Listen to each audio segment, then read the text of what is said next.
Hello everyone, welcome to iCamp in my kitchen. I am Priya Srinivasan.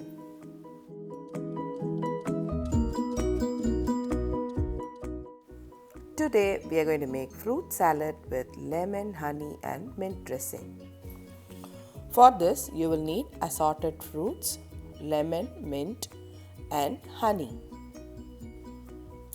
Let us first make the dressing. In a cup, take equal amounts of honey, mint leaves and lemon juice. Add this together and mix well. Let this dressing sit at least for 30 minutes. Let's proceed with the fruits. Chop the fruits and add them to a serving bowl.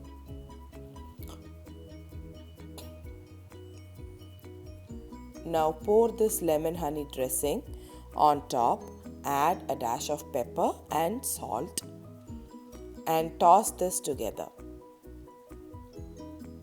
Your fruit salad is now ready.